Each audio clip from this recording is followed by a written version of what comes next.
I'm so excited to make one of these videos. I have been binging 23 things I'm not buying in 2023, 24 things I'm not buying in 2024, and now it's my turn to make a 25 things I am not buying in 2025. Now, never say never, right? But these are things that I will probably not be buying because of our lifestyle. If you're new here, my name is Casey, and I do YouTube videos kind of whenever I feel like it because I am a real life minimalist. I'm not an influencer minimalist. I'm not a paid promotional person with brand deals. I'm really doing this shit for the good of the planet, for the good of my wallet, for the good of my country. Now, these lists are rampant at this time of year, but I have spent months working on this list, thinking about what normal people buy at a Target when I usually am just going in for Castile soap. The funny thing is it's just not even in my purview anymore. I walk down the aisles of Target and there are things that I'm like, I don't even know what this is for. I feel like an 80-year-old man. But I've thought about all of this stuff and created this list just for you. So think of it as a New Year's gift. You're welcome. Quick disclaimer, did I make this video so that like you guys could be proud of all the stuff that I don't buy or be impressed or be depressed about the things that you buy? No! I made it so that at this time of year when people are usually encouraged to change something about their life or themselves, that you may become inspired to think a little bit harder about your thoughtless purchases or your impulse purchases and curb that, please.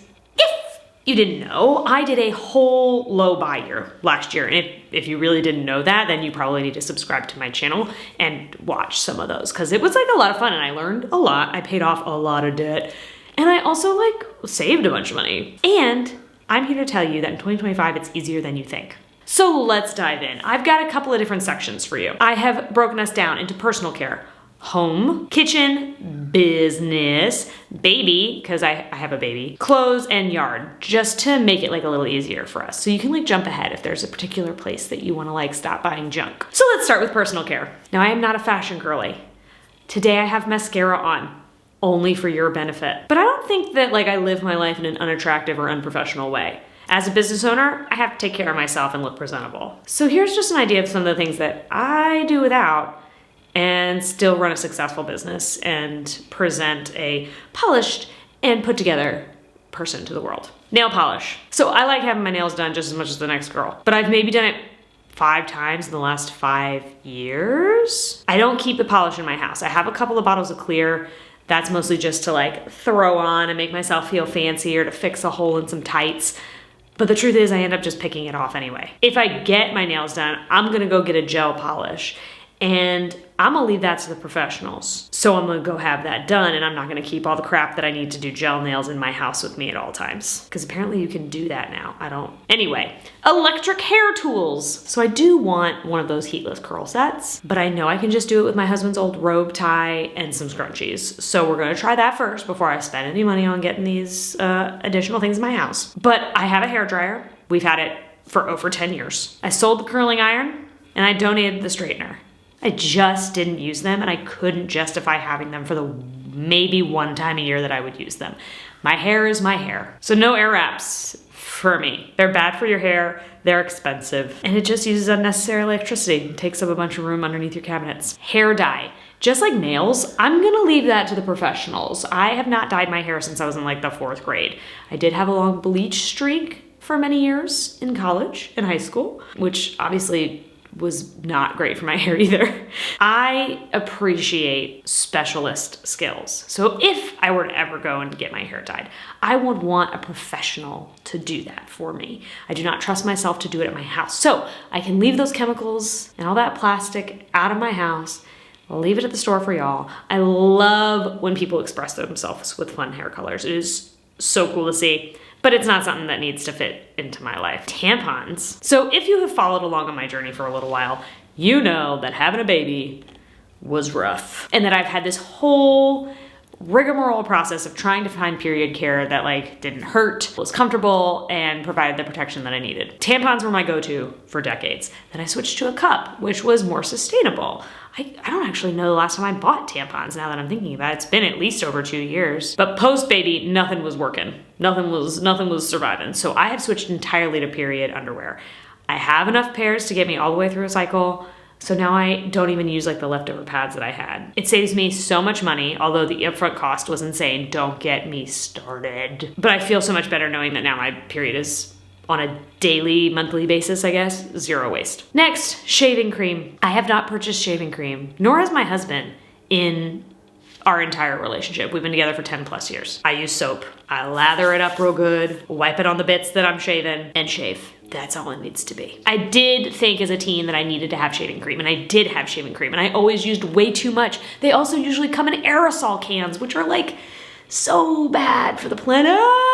Now here's the thing, I would get an epilator if it wasn't such a huge upfront cost and I was nervous about it not working. I do have razors and they are disposable. They are as low waste as I can possibly get them, and I use them until I start cutting myself, which is probably too long, but so I want to like try an epilator first before I invest in one, but like how do you get a secondhand epilator? I don't know. And Dan has like a little electric rechargeable razor and he does not use shaving cream with that. He also like has a facial hair most of the time and he's usually just trimming it up. So we have eliminated shaving cream from our house. Floss. So floss, you should floss your teeth. But we floss with a water pick here at the house, and when I'm not using a water pick, my dentist has told me that I should floss with regular floss. But instead of using plastic waxy coated floss, I have some naturally spun silk floss that is biodegradable for when I need to do that. Now, if you don't want to buy that, you probably go to your dentist at least once a year, maybe twice, and they usually want to hand you a whole bag of a bunch of plastic junk, but usually there's floss in there, so you don't have to buy floss. I don't know anyone who's actually gone through the floss in the amount of time between dentist appointments. Unless you're not going to the dentist, I'm not buying floss this year. That's the moral of the story. Lotion. I have literally never, I don't think ever made it through an entire bottle of lotion. We have a giant bottle of lotion that I've had for so long and we aren't even halfway through it. So I'm not gonna buy lotion this year because I don't need to, because I have some. And I am under no circumstances telling you not to moisturize your skin, especially in the winter. My hands and my legs get dry and crusty. But I use all natural soaps that don't strip my skin, so I end up not needing as much moisturizer because I'm not stripping the natural oils and lubricants off of my skin in the first place. Also, face moisturizer is a different category. I love me my Lush Celestial Moisturizer and the toner, and those come in plastic containers, yes, that I can take back to the store and they will reuse, but I'm not buying body lotion, moral of the story. So that's it for personal care. There is usually so much room though for cutting back in the personal care arena. I'm just saying, like, think before you buy, like what is your actual need and what is actually gonna fill that need? And can you not buy it wrapped in plastic that you're gonna throw away immediately when you get home? Speaking of home, the home section. So as a minimalist, I don't do a lot of like redecorating. I move stuff around from room to room if I like get bored of the way a room looks or it's not functioning at the way that we need it to. I buy and sell stuff on Facebook Marketplace constantly. So for instance, my grandmother moved from one apartment to another in her assisted living home, and it was smaller, and so a lot of her furniture had to be taken away. I took a lot of that furniture, including a couch and a dining room table and chairs. Was it perfect for my taste? The couch, no. But that's okay, like I can get it recovered and then that uses less resources than making a new couch. I digress. But I love to fill my home with things with a story, whether it's from my own family or from another family, and not just something that I bought off a shelf at Home Goods because I thought it would impress my friends. So here are the things for my home that I am not purchasing in 2025. New books. So like I said, in 2024, I did a low buy year. I only bought myself 4 secondhand books for myself. And that was the day after Thanksgiving. And I was like, I made it 11 months without purchasing any books and you just blew it in one purchase. I know! And I can't even tell you the last time I only bought 4 books a year because I love to read. It is my one little happy place. There will be a lot more reading content here on YouTube. I do intend to keep my accumulation of books down. I am never gonna buy new books again. I don't need to. There are so many secondhand bookstores. And if you're like, well, I walk into a secondhand bookstore and they don't have what I need, y'all, what do you think? What is this, amateur hour? What do you think? What do you think I'm doing here? So some of my favorite places to get secondhand books are Second and Charles, national brand. Look it up. Thrift books, where you can search online for the very specific book that you are looking for, and they will find it from a small secondhand bookseller. So you are supporting a small business, cutting down on resources. Yes, it's getting mailed to you, but that's a problem for another day. And then it gets you exactly what you need when you need it. It's just like Amazon, but not funding the fall of the American democracy. What? You can also go to the library because the library is free and also has a very good search function. Library. And then you get to give it back. It doesn't stay in your house. For my home, I am also not buying seasonal decor. So I love my holiday decorations. I really only decorate for the winter holidays. We celebrate mostly Christmas in our house. So that's the stuff that I'm like putting in a box, putting in my attic, and then bringing down for the next year. I don't put out a flag for St. Patrick's Day. I actually don't have any Halloween decorations because we celebrate Halloween with my parents in Savannah and not in our own home. All of my holiday decorations almost are hand-me-downs from my parents or things that were gifted to us. I actually can't think of anything that I have gone out and actively purchased for Christmas besides like Christmas lights and the tree and a tree stand. But that was many, many moons ago. So I'm not buying new seasonal decor. The stuff bought at Home Goods or put at the end caps at Target and stuff, it's cute. I am not gonna argue with you. It is adorable. But is it gonna be adorable in 5 years? And if you're like, yes, Casey, all of your holiday decorations were cute when you purchased them and are no longer cute, whoa. But valid. Like if you really like it, like it. But is there any reason to completely restock your ornament collection every year?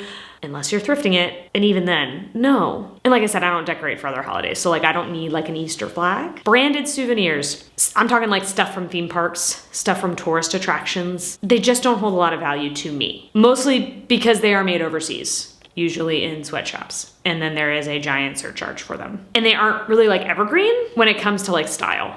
So I prefer to shop small when I go out of town and when I travel and support like small businesses or like local artists. And if you like really love that Georgia Aquarium sweatshirt, you can 100% go and get one, probably from a thrift store in the metro Atlanta area. Stationery. So I am not buying thank you notes, markers, paper clips, push pins, rubber bands, twist ties, etc. Why? Because I have so many. But Casey, what about occasion specific ones like graduation or retirement or first birthday parties?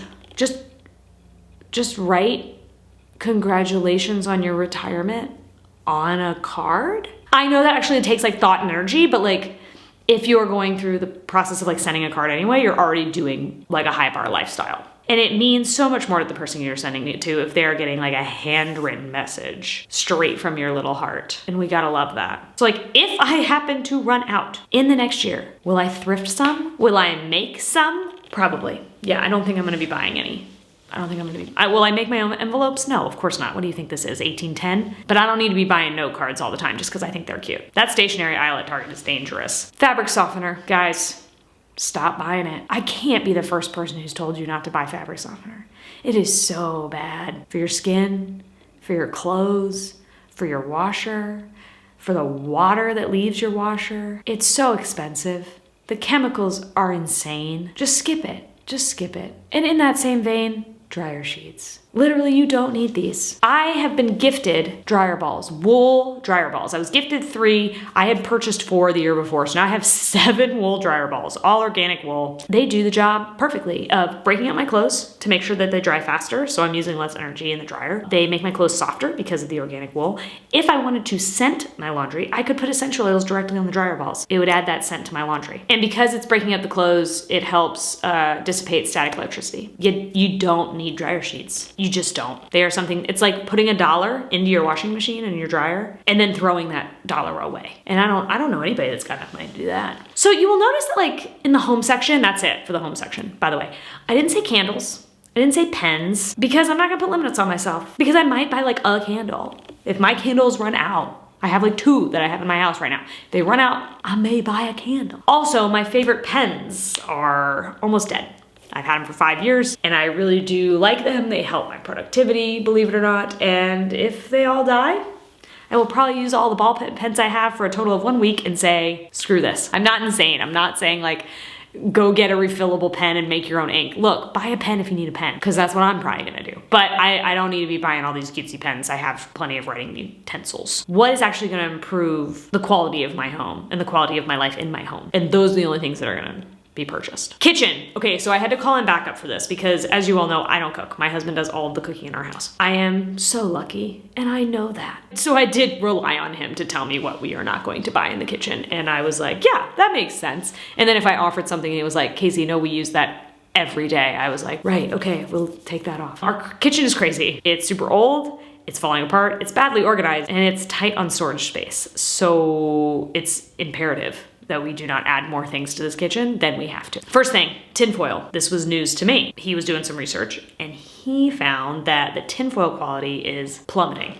in the world. It's just bad tinfoil, bad quality. So it is more likely to flake metal pieces into your food, especially if you're heating things in the tinfoil. So we're not buying tinfoil anymore. I don't want micro metals in me or my kids. Or if I can do as few as possible, that'd be great. Novelty appliances. We did not have a baby Brezza. We do not have a garlic mincer. We have as few kitchen appliances really as we can, and that's already too many. I don't ever use my mixer. I should get rid of it. My husband's got a couple of really good knives, and any sort of very tiny, very hard to clean, full of plastic, easily breakable and losable and swallowable pieces. It's out, not happening. Yes, I have a soda stream. Is that necessary? In my life it is. Do we have like a little baby torch for my husband to melt cheese? Maybe. Does he have a milk frother? But instead of getting an air fryer, we got the air fryer lid for our Instapot. And our deal is that we sell something before we purchase another thing. So my husband just sold his coffee grinder and he's thinking about doing something else for coffee. I'm all about it. We have limited space at the moment. We are trying to save up for new space, but we can't. Look, I have no more room in my kitchen. What do you want me to do? Sandwich Ziploc bags. And I know all the moms out there are gonna be like, girl, when your kid goes to school, you're gonna want the throwaway ones because he's gonna throw away your stasher bags and you're gonna be pissed. We have stasher bag knockoffs that we have been using. I think my mom gave them to us maybe 2 years ago for Christmas. I've asked for more because I like them so much. They do have to be hand washed, which sucks. But that's okay. I usually end up actually putting like real sandwiches in Tupperware because then they don't get smushed. And like you could do that too. They actually like fit really good in a Tupperware. Then you save your sandwich. So I don't need sandwich bags because my sandwich is just gonna get smushed. And you may be saying, but Casey, I don't know anybody that uses Ziploc sandwich bags for sandwiches. I put screws in them.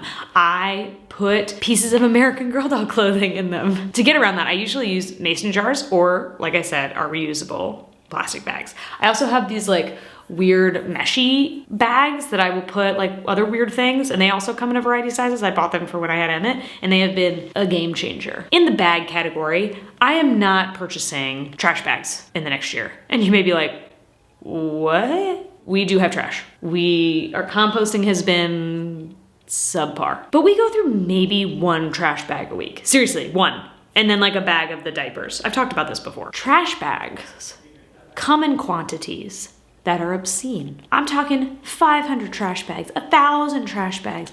Go to your local Sam's Club and Costco, even at Kroger. They come in insane amounts. If you do one bag of trash a week, that's 52 bags. Why are you going through 500 trash bags a year? Food for thought. Okay, business or like home office, right? I run a business. I am super proud of it. I don't have an office.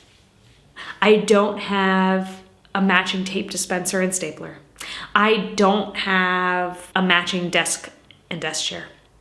I don't even have a standing desk. I don't have a lot of things for my business, and there are a lot of things that I will also not be purchasing again for this year, and believe that it will help my business make even more money next year. I'm a photographer, to be clear, so my needs are relatively limited, like cameras, computers, lighting, things like that. There are many free or low-cost subscription digital services that make my business run. It is very tempting to have all of the matching file folders. I get it. But here, just listen to my list. Sticky notes. I'm a bullet journal girly, so I'm not using little notes. I really did like the long sticky notes.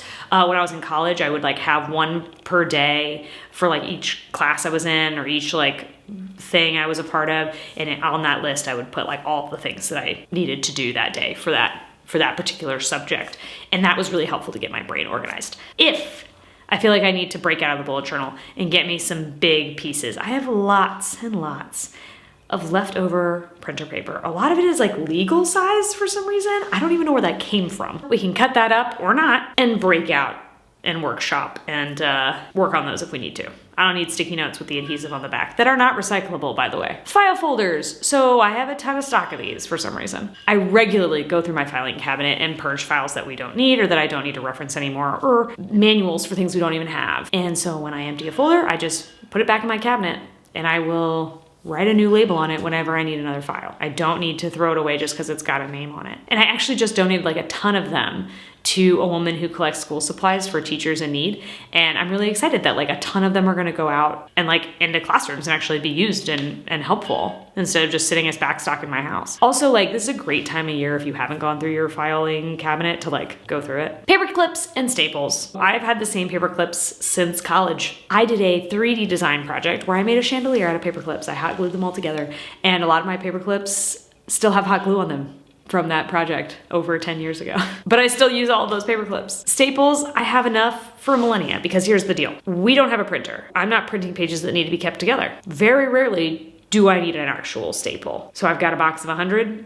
It'll probably take me 20 years to get through that box. Which leads me to the fact that I don't have a printer, so I'm not buying printer ink, printer paper, printer toner, printer repair, printer supplies, printer space. Oh my God. We had a printer for so many years. We'd want to use it and then none of it was right and we couldn't get it to work and we didn't have the right ink or we were out of paper or whatever the heck was the problem. And I was like, this is such a headache. So I don't need to buy any printer accessories anymore because we got rid of the printer. And it's all like so freaking expensive. I run a business out of my house. I have not used a printer. What? Now I know I'm a millennial. I don't need to print things in order to read them. Neither do you. But you're like, Casey, what do you do if you need to print a shipping label? What do you do if you need to print a contract? What do you do? What do you do? There are situations where you need to print stuff. I go down to the FedEx, I go down to the UPS, and I print it. Like for Emmett's birthday last year, there were all of those printables that I downloaded for free, and I needed to print them, and I wanted to print them in color, and I wanted to print them on high quality paper. So I went down to the FedEx Kinko's, and I had them print me all 82 pages. And yeah, it cost me $80, but that is way cheaper than what I would have spent on ink, toner, and paper and the actual printer in a year. It's not a big deal. You don't need a printer. You don't need a home printer. So here's my challenge to you. Over the next 3 months, keep track of how often you are using your printer. If you do not use it for 3 months, okay, cool. How many times do you use it in 6 months? If the answer is like less than 6, I think it might be worth considering getting rid of it. Take that money you'd get for selling it on Facebook Marketplace and use that as your Kinko's budget. Home offices are really a magnet for junk. My desk is constantly covered in stuff for the household and for my business that just needs to be taken care of. So adding to it with stuff that you think you should have doesn't make any sense. It's just adding more clutter to your area that you need to actually get work done in. Yes, the aisles at Target are cute and filled with so many cute, beautiful things that would make an office look adorable or a dorm room look adorable. But may I propose that the purpose of the area is to get work done, not to look cute. Hey, bonus points if you can get it to look cute like mine. Next section, baby. If you are super new here, then you might not know that I have a 1.5-year-old. He is adorable. And he has been a great challenge for me in my minimalist journey to figure out like how to raise a baby without having to buy all the junk that you need for a baby. He has everything that he needs. He's got diapers, he has a safe place to sleep, he has good food to eat, he has love from us, and there are definitely things that make our lives a little easier in terms of baby products. I'm thinking a pacifier, I'm thinking his Lovey, I'm thinking a couple of toys. We have been gifted so many wonderful hand-me-downs. And anything that I haven't been gifted, I have been able to find secondhand for him. I literally have never purchased him clothes from Target or Walmart or Carter's or Oshkosh. I've never done it. I have never done it. And he has never not looked cute. And you may be saying, but like, Casey, how do you show him you love him if you don't buy him toys and clothes and fun stuff? Well, I spend time with him because I'm not always working to buy the new things to distract him while I have to go to work. There are really only 2 things that I'm not buying for him this year, and that's new clothes, because Once Upon a Child and Marketplace exist. And as a young person, he is so little, he's not gonna have a freaking clue what he wore. No one at school is making fun of him if they don't like his secondhand clothes, they find out they're not brand new. And he grows out of them so fast. Like, there is absolutely no reason for me to spend double what I would spend. Hi, baby. He's at the sunroom window. He's at the sunroom door. You wanna see? You wanna say hi? What doing? I love how he just now realized I was out here while I was talking about baby stuff. So if you hear him, there you go. The other thing I'm not buying is toys from subscription services. They are very tempting. And as like a minimal with an aesthetic, I'm like, oh my God, these toys are so cute. They are properly age appropriate. They're gonna teach him all these new motor skills and all these mental skills, and like, oh my God, they are so cute. And then you have a bunch of junk in your house. Toys that are designed for every 3 months of your child's life that just live in your house. I've been giving him trains since he was like 6 months old. It hasn't outgrown him yet. It hasn't outgrown any of the books that he's gotten because he can't read. It's just a constant stream of stuff. And here's the bigger problem I have with that, is that it's teaching your kid that they get new stuff all of the time. And if they don't get new stuff all the time, then something's wrong with that. And that is not a system I would like to set up for my kid. I want him to know that there's always going to be food. I want him to know that there's always going to be a safe and warm place to sleep. I don't want to teach him that there's always going to be constantly something new to distract him, because the world will do a good enough job at that already. So this section isn't huge because I've already done a baby must-haves video and a 1-year update for that video. So if you want to go watch those, go check those out up there. So do what you have to do for your baby to make sure like you feel good, but just know that like there are people who do it with no things, with no money, with no resources, with no fancy tools, and their kids are totally fine. And I am a person who has some resources, so I use those resources as efficiently as I can to raise my kid. And usually that efficiency does not include buying him a ton of new things that do not have any sort of longevity. Clothes. Okay, so I am not trendy. I still wear skinny jeans.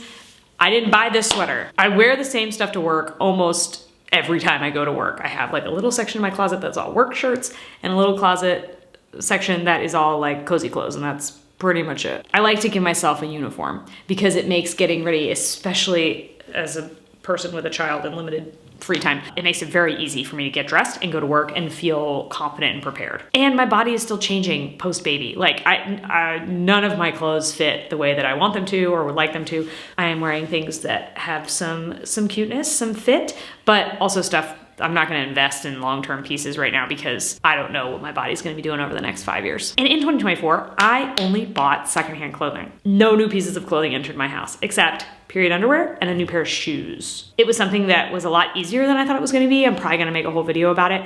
And it was also such a good challenge. Saved me so much money. I think I'm gonna just keep doing it. I think I'm just gonna try not to buy any new clothes for 2025 either. But that's not technically on the list, but it's a little mini side quest. The first thing is I'm not buying trendy items. So I'm not buying anything. I've never even been on Temu because I'm scared. No Shein, no. They release 10,000 new styles a day. How on earth is that sustainable? I'm very much a function person, not a fashion person, I guess, is the moral of the story. In the clothes category, I'm also not doing permanent jewelry. Are we joking? You will not like it forever. And that's coming from a person with a tattoo, with something I literally cannot take off my skin. Jewelry is so not forever fashionable that getting something permanently attached to your skin does not make, like, around, are you joking? Like, you can't, the trends change on those so fast. And it's obviously not permanent. You can take it off and then it's a useless piece of jewelry. Get yourself a normal bracelet with a clasp that you can take on and off. And if you want to leave it on all the time, leave it on all the time. But don't waste the precious materials that it takes to make those things. The last thing in like clothes is I'm not buying any new special occasion wear. If you have a black tie wedding to attend, can you find something from a friend? Can you borrow something from somebody who's been to an event like this? If you can't borrow a dress, can you find one secondhand? On places like Poshmark and ThredUp, they have dresses on there for like $700. That's the ThredUp price. These are nice designer things, man. If you can't buy it secondhand anywhere, what is this freaking event you're going to? The Oscars? A coronation? When my cousin got married, she had a black tie formal wedding and I was 9 months pregnant. So I was obviously not in fighting shape for a formal evening, but a friend of mine had a stretchy, expandable, formal dress that worked and I was able to borrow it. I looked incredible and then I was able to give it back because there was like no way I was ever, what is the likelihood that I will ever attend a black tie wedding again 9 months pregnant? This this many. No special occasion wear for me this year. There are already enough clothes on the planet to clothe the next 6 generations of people. I'm just finding it really, really hard to justify buying myself a new piece of clothing and continuing that cycle of waste for my vanity's sake. Now, like I said, if it is something that utilitarianly I need, like I need a coat, I need a pair of shoes, I will try to find those things secondhand. But if I can't, like those are things that I do need as a person, but I do not need a top in a very specific color with a very specific neckline with a bunch of like see-through holes and bits in it to wear to like a wicked party. And I'm gonna wear it once and then throw it away. It's not happening. It's not happening. This isn't meant to guilt you. This is just meant to inform you so that you can start making better choices. And by better, I mean buying less choices. Okay, and the last little thing, yard. I am so proud that I, as a millennial, have been able to purchase a home. That is not something that a lot of my peers will be able to do. Won't be able to always, but like don't want to do because it's not really a financially sound decision nowadays. I do not blame them for not wanting one, truly. Between basic upkeep, renovations, property taxes, oh my God. Why didn't anybody tell me about property taxes? It is so expensive. There's so much to buy that there's really only one thing I'm gonna tell you to avoid in terms of your yard. And that's gonna be yard decor. I'm not gonna tell you what to do with your house. Take care of it however you want. We don't even own a lawnmower, actually. It's a story for another day. But like, do you need a deck? Sure, maybe. Porch swing support that you built from scratch? That you built from scratch? If you save up for it and you cash flow it, sure. Signs? No. Sculptures? No. Not today. Ceramic ducks? No. Inflatable Christmas decorations? Yard decor is insane. The amount of variety alone is wackadoo. Just do pretty plants, y'all. Do something, like do a pollinator. If you want to do a birdhouse, like, okay, I guess it's supporting the natural environment around you. I understand that. It is so dumb to spend thousands upon thousands of dollars on stuff that lives outside, that you leave outside on purpose. Porch furniture that costs $10,000, like these sofas and these outdoor dining situations, you're leaving it outside. It is something that lives outside. You don't even let your pets live outside. Why are you leaving tens of thousands of dollars on your porch? It's gonna get rained and pooped on by animals. Spiders live in it. I just don't understand it. So like my argument is like, just don't do it. Okay, so that's it. That's 25 things I am not buying in 2025. How many will you add to your list? This video is already too long. So if you liked this video though, like give it a thumbs up, leave me a little comment. I reply to all the ones that are nice, and I'll see you in the next one. Bye.